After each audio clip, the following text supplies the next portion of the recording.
పవన్ కళ్యాణ్ గారు లాంటి సభ్యత పద్ధతి ఉన్న మనిషి దగ్గర ఎలక్షన్ చేసినందుకు గర్వంగా ఉన్నాం. ఆయన దగ్గర నుంచి కానీ 2009 జనసేన పార్టీ దగ్గర నుంచి కానీ మాకు ఏ విధమైన ఇబ్బందులు లేవు. మేము ఎప్పుడు కూడా కలిసికట్టుగా ఒకే కుటుంబంలాగా మొన్న ఎలక్షన్ చేసాం, అటు పని చేసుకున్నాం. ఏదైతే తెలుగుదేశం పార్టీ నుంచి 5 నెలలు 6 నెలల ముందు వెళ్ళిన 20-25 మంది జనం ఉన్నారో వారిని స్థానిక ఎంపీ వైసీపీ పార్టీ అని చెప్పి పార్టీలో జాయిన్ చేసుకుని ఉండడం జరిగింది. వాళ్ళే ఈ దాడి చేశారు మణిపూర్లో. చేత చాలా అవుతుంటాయి, మేము ఫేస్ చేయగలం. మాకు చేతగా కాదు, చేతగాని దద్దంలో కాదు. మేము ఈ దాడి ప్రత్యక్షంగా పోలీసులు ఉన్న చోట జరిగింది, పోలీసులు ఉన్నప్పుడు జరిగింది.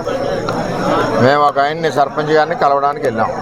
ఎలక్షన్లో రకరకాలుగా చేసాం. మేము పబ్లిక్గా చేసిన వాళ్ళు ఉన్నారు, చాటుని చేసిన వాళ్ళు ఉన్నారు, వెనకుండి మాకు హెల్ప్ చేసిన వాళ్ళు ఉన్నారు. ఇవన్నీ మేము చెప్పం కదా, ఊరందరికీ చెప్పాలని పని నాకు లేదు కదా. నాకు ఆయన బాధ్యత చెప్పారు ఎలక్షన్, ఆ బాధ్యత నేను నెరవేర్చాను. అంచేత వాళ్ళు దాడి చేశారు, చాలా దారుణంగా దాడి చేశారు. అందులో మా కారులో మండల పార్టీ ప్రెసిడెంట్ గారు ఉన్నారు, ఎక్స్ జెడ్పీటీసీ ప్రసాద్ గారు ఉన్నారు, ఇంకో ఎక్స్ జెడ్పీటీసీ బర్లప్పారావు ఉన్నారు, ఇంకో ఆయన ఎక్స్ ప్రెసిడెంట్ నాగు ఉన్నారు, ఇంకో ఆయన పార్టీ ప్రెసిడెంట్ శివ ఉన్నాడు. ఎంతమంది ఉండగా సడన్గా సీసాలు, ఇటుక బెడ్లు, ఇది మండలంలో ఒక ప్రాక్టీస్ అయిపోయింది. ఇది వరకు సాయి ధర్మతేజ్ గారి మీద కూడా ఇదే దాడి చేశారు. ఆ దాడి చేసినప్పుడు సరైన చర్యలు పోలీస్ యంత్రాంగం తీసుకోలేదు. ఆఖరికి వాళ్ళు వెళ్ళిపోయాక దాడి జరిగిందన్నారు తప్పితే, వాళ్ళు ఉండగా దాడి జరిగి దెబ్బలు తగిలితే వాళ్ళు వెళ్ళిపోయాక దాడి జరిగిందన్నారు. సరే, ఇదంతా కాంట్రవర్సీ ఎందుకని మేము మాట్లాడుకుంటున్నాం. ఇది నన్ను చంపడానికి కుట్ర జరిగింది.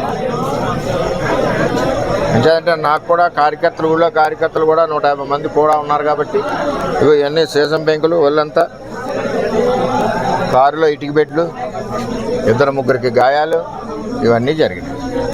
సరే, చూద్దాం ఏమవుతాం. ఇవన్నీ ఇటువంటి పిరికి బంద చర్యలకు భయపడేది ఏమి ఉండదు. వర్మ ఎప్పుడు కూడా 22 ఏళ్ళ నుంచి ఉన్నాడు, ఎప్పుడు కూడా ఇటువంటి వ్యవహారం జరగలేదు. ఈ సంస్కృతి పిఠాపురంలో ఇప్పుడే వచ్చింది. ఇప్పటివరకు పిఠాపురంలో ఇటువంటి సంస్కృతి లేదు. చట్టం ఉంది కదా.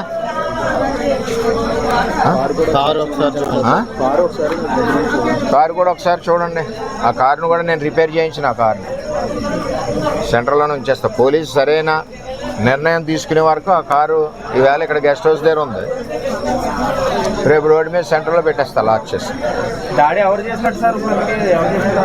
కొత్తగా తెలుగుదేశం పార్టీ నుంచి కొత్తగా వెళ్ళిన జనసేన నాయకులు వన్నిపూడికి సంబంధించి ఇంకా ఉన్నారు. వాళ్ళ చరిత్ర కూడా ఇది వరకు అదే. అందుకనే పార్టీలోంచి పంపించాం. ఆ పార్టీలో తీసుకున్నారు. అది ఎవరి పార్టీ వాళ్ళ ఇష్టం, మనం వద్దని అనడానికి వీలు లేదు. సరే, ఏం జరుగుద్దో ఆలోచిద్దాం. మా నాయకులు అయితే కంప్లైంటే వద్దన్నారు. మేము ఇప్పటి వరకు కంప్లైంట్ కూడా ఇవ్వలేదు. అది జనసేన అధినేతకి నిన్నటికి నేటికి కూడా మీరు దేవుళ్ళలాగే కనిపించారు, దేవుడు అనేది అని అంటున్నారు. ఇప్పుడు జనసైనికులు కానీ నాయకులు కానీ విధమైన చర్యలపై తమరు ఏ విధమైన జనసేన నాయకుడికి కానీ 2009 జనసేన తమ్ముళ్ళకి కానీ మాకు కానీ ఏ విధమైన ఇబ్బందులు గొడవలు లేవు. అంతా కుటుంబంలాగా ఉన్నాం. ఏదైతే తెలుగుదేశం పార్టీ నుంచి వెళ్ళిన నాయకులు ఉన్నారో 20-25 మంది, వాళ్ళందరూ మా పార్టీ కార్యకర్తల మీద దాడులు చేస్తున్నారు, మా మీద దాడి చేస్తున్నారు. నా మీద ఫస్ట్ టైం ఈ విధంగా చేస్తూ ఉన్నారు. చట్టం ఉంది కదా, చూద్దాం.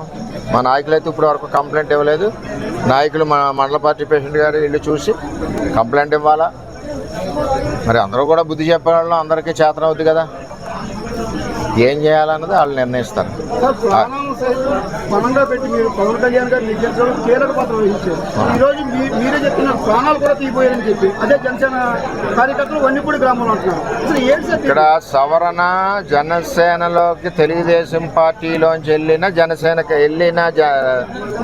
కొత్త జనసేన కార్యకర్తలని చెప్తున్నాను. ఇది ఎంపీ గారి గ్రూప్. ఇది ఆయన ఇప్పటి నుంచి కాదు, 8 నెలల నుంచి వీళ్ళ ద్వారా తెలుగుదేశం పార్టీ మీద పోరాడుతూ ఉన్నాడు. జనసేన బలానికి పనిచేయలేదు ఆయన ఎప్పుడు. అయినా మేము అతనికి కూడా సిన్సియర్గా ఓటు అడిగాం. అది తెలుగుదేశం పార్టీ సంస్కృతి. అది మీకు మినిస్ట్రీ రాకుండానే ఎలాంటి కొన్ని ఆరోపణలు చేస్తున్నారు సార్. ఏమండి, ఎవరు ఎన్ని కుక్కలు మురిగినా నాకేమీ ఇబ్బంది లేదు. నేను ఎవరికి భయపడే మనిషిని కాదు. 22 ఏళ్ళ నుంచి ప్రజల్లో ఉన్న మనిషిని. నేను ఎవరికి భయపడను. నా మీద ఎంతమంది దాడులు చేసినా చేయనండి, చట్టాలు ఉన్నాయి. ఇది పవన్ కళ్యాణ్ గారికి కానీ నాకు కానీ, పవన్ కళ్యాణ్ గారికి కానీ, ఆ 2009 బ్యాచ్కి కానీ ఎవరికి ఇది సంబంధం లేదు. పవన్ కళ్యాణ్ గారికి ఫిర్యాదు చేయబోతున్నారండి. పవన్ కళ్యాణ్ గారు నేను ఎవరికి ఫిర్యాదు చేయను.